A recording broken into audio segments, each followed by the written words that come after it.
میں سمجھتا ہوں کہ اس میں حکومت کون ہوتی ہے کہ وہ اس معزز جو ہے وہ پارلیمنٹ کو جو ہے وہ پالیسی دے. پالیسی اس معزز پارلیمنٹ نے دینی ہے. یہاں پہ بالکل وزیر اعظم تشریف لائیں گے.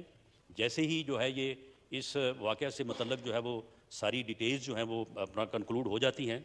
یہاں پہ یقیناً آرمی چیف بھی آئیں گے, D G I S I بھی آئیں گے, اور اسی طرح سے جس طرح سے آج سے کوئی 6-7 ماہ قبل اس معزز ایوان میں جو ہے وہ پارلیمنٹیرینز کو بریفنگ دی گئی, اور اس بریفنگ کے نتیجے میں جو ہے وہ چیزیں جو ہے وہ فائنل ہوئیں. جو ہے وہ لوگ جو ہے وہ اس المناک سانحہ میں جو ہے وہ شہید ہوئے, اور انہوں نے جا کے وہاں پہ جو ہے وہ ان ہلاکتوں کا, ان شہادتوں کا جو ہے وہ باعث بنے. السلام علیکم ناظرین کرام، آپ کو مکمل ویڈیو دکھاتے ہیں. قومی اسمبلی کے فلور پر رانا ثناءاللہ کی تاریخی تقریر. رانا ثناءاللہ نے پوری قوم کے سامنے بڑا اعتراف کر لیا. پورا پاکستان حیران رہ گیا. رانا ثناءاللہ نے حکومت کو خبردار کرتے ہوئے کہا کہ ہوش کے ناخن لیں. اس وقت ملک کے اندر جو کچھ ہو رہا ہے اس میں ہم سب برابر کے شریک ہیں. جب تک ہم مل کر نہیں بیٹھیں گے معاملات حل نہیں ہوں گے. شہادتوں کے حوالے سے رانا ثناءاللہ نے کیا کہا، آپ یہ ویڈیو دیکھیے پھر اس پر بات کرتے ہیں. کہ جو ہم سب کا ایک مشترکہ دکھ ہے, اس میں جس طرح سے میرے سینئر ڈیفنس منسٹر خواجہ آصف صاحب نے بات کی ہے, یہ اجتماعی غلطی, قومی غلطی یہ ہوئی ہیں, یہ لیپسز ہوئی ہیں.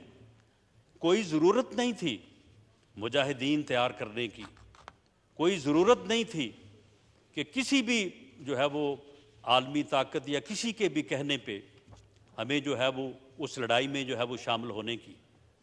ان لوگوں کو مجاہدین جو ہے وہ ہم نے خود بنایا, اور اس کے بعد پھر دہشت گرد جو ہے وہ خود بن گئے. یہ ایک المیہ ہے, اب اس کی میں تفصیل میں جو ہے وہ نہیں جانا چاہتا, لیکن میں یہ بات جہاں پہ یہ ساری باتیں درست ہیں جو خواجہ آصف صاحب نے بھی کی اور میرے بھائی نور عالم خان صاحب نے بھی کی, کہ ہم میں کوتاہیاں بھی ہیں, ہم میں لیپسز بھی ہیں, لیکن یہ بات بھی اپنی جگہ پہ ہے کہ ہمارے لا انفورسنگ ایجنسیز کے آفیسرز, ہمارے جوان جو ہے, روز کی یہ خبر ہے, معمول ہے, یہ روزانہ جو ہے وہ انٹیلیجنس بیسڈ آپریشن جو ہے وہ ہوتے ہیں. اس میں دہشت گردوں کے ٹھکانوں کو بھی جو ہے وہ تباہ کیا جاتا ہے, اس میں دہشت گردوں کو گرفتار اور ہلاک بھی کیا جاتا ہے, اور روزانہ جو ہے وہ شہادتوں کی قربانی جو ہے وہ پیش ہو رہی ہے. ہماری فوج کے جوان, ہمارے رینجرز, ایف سی, کے پی کے پولیس, یہ جو ہے یہ قربانیاں, سی ٹی ڈی کے لوگ جو ہے یہ قربانیاں جو ہیں یہ پیش کر رہے ہیں. اور پوری قوم کا اس بات میں جو ہے وہ ریزالو ہے. پوری قوم جو ہے اس دہشت گردی کے خلاف اپنے ان جوانوں کے ساتھ, ان آفیسرز کے ساتھ, ان لا انفورسنگ ایجنسیز کے ساتھ جو اس میں ہراول دستے کے طور پہ جو ہے وہ اپنی قربانیاں پیش کر رہے ہیں اور اس کو کنٹرول کرنے کی کوشش کر رہے ہیں. پوری قوم جو ہے وہ ان کے پشت کے اوپر جو ہے وہ کھڑی ہے. کہ پالیسی جو ہے وہ حکومت کی کیا ہوگی, میں سمجھتا ہوں کہ اس میں حکومت کون ہوتی ہے کہ وہ اس معزز جو ہے وہ پارلیمنٹ کو جو ہے وہ پالیسی دے. پالیسی اس معزز پارلیمنٹ نے دینی ہے. یہاں پہ بالکل وزیر اعظم تشریف لائیں گے. جیسے ہی جو ہے یہ اس واقعہ سے متعلق جو ہے وہ ساری ڈیٹیلز جو ہیں وہ اپنا کنکلوڈ ہو جاتی ہیں. یہاں پہ یقیناً آرمی چیف بھی آئیں گے, D G I S I بھی آئیں گے, اور اسی طرح سے جس طرح سے آج سے کوئی 6-7 ماہ قبل اس معزز ایوان میں جو ہے وہ پارلیمنٹیرینز کو بریفنگ دی گئی, اور اس بریفنگ کے نتیجے میں جو ہے وہ چیزیں جو ہے وہ فائنل ہوئیں.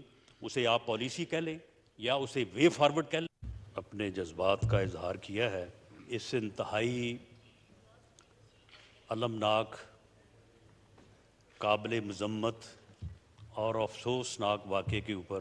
میں ان کے جذبات سے, ان کے ایک ایک لفظ سے میں متفق ہوں, اور جن جذبات کا انہوں نے اظہار کیا ہے یہ وہ جذبات ہیں کہ جو آج ہر پاکستانی کے, اس میں پشاور اور لاہور کی کوئی تقسیم نہیں ہے.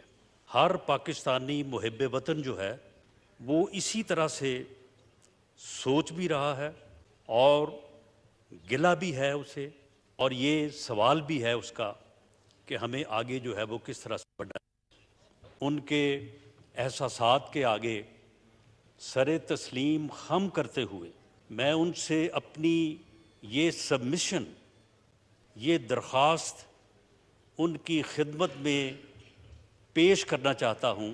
درجنوں واقعات جن کا میں ایک ایک کر کے بھی ذکر کر سکتا ہوں، جس میں ایک ایک واقعہ جو ہے اس میں شہادتوں کا نمبر جو ہے وہ 100 سے زیادہ ہے۔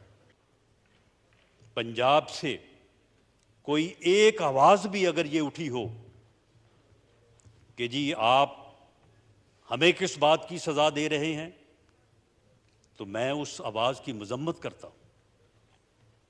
میں ایسی ہر بات کو رد کرتا ہوں کہ جو یہ بات جو ہے یہ پشاور اور لاہور کے درمیان کی جائے، یا پشاور اور راولپنڈی یا اسلام آباد کے درمیان کی جائے۔ میں اپنے بھائی کی خدمت میں یہ بات بھی پیش کرنی چاہوں گا کہ روزانہ، یعنی یہ بات تو کی جاتی ہے کہ جی جو ہے وہ دہشت گردی ہو رہی ہے، دہشت گردی کے واقعات ہو رہے ہیں، لیکن کیا ہمارے اداروں کا، ہماری فورسز کا اور ہماری قوم کا یہ ریزالو نہیں ہے؟ آیت اللہ خمینی کو ہم سلام پیش کرتے اس کی غیرت کو، ہم سلام پیش کرتے اس کی جرت کو، ان کی افواج کو۔ ہماری گورنمنٹ نوبل پیس پرائز دے رہے اس قاتل کو، اس دہشت گرد کو جس نے غزہ میں قتل عام کیا، جس نے عراق میں قتل عام کیا، جس نے یہاں پہ ایران میں قتل عام کیا۔ یہ کہاں کا انصاف ہے؟ ہم بھی ایسے وان کا حصہ ہے، ہم لاکھوں ووٹ لے کے آئے ہیں۔ حکومت اپنی پالیسی بدلے اور یہ نوبل پیس پرائز کا جو فیصلہ ہوا ہے اس کو واپس کرے۔ یہ نہ تو عوام کی امنگوں کی ترجمانی ہے، نہ اسلام میں ہاں جس کی اجازت ہے کہ قاتل کو ایک اسلامی ریاست وہ نوبل پیس پرائز دے کہ وہ قاتل ہو مسلمانوں کے غزہ میں، وہ قاتل ہو ایران میں طلبہ کے، وہ قاتل ہو مسلمانوں کے عراق اور افغانستان میں۔ لہٰذا یہ پاکستان کی ان عوام کے ساتھ جس نے ہمیں یہاں پہ بٹھایا ہے اس کے ساتھ غداری ہے۔ لہٰذا ایک دوسری بات کہ افغانستان کے ساتھ جو جنگ ہو رہی ہے، لہٰذا ناظرین اکرام، آپ نے ویڈیو دیکھی۔ پہلے رانا ثناء اللہ نے گفتگو کی، اس کے بعد اقبال آفریدی نے ایران کے معاملے پر پوری قوم کے سامنے واضح کہہ دیا کہ ہم بحیثیت قوم ایران کے ساتھ اس وقت ڈٹ کر کھڑے ہیں۔ پوری قوم چاہتی ہے کہ ایران اس معرکے کو فتح کرے، اور پوری دنیا نے دیکھا کہ کس طرح ایران کے اندر دراندازی کی گئی۔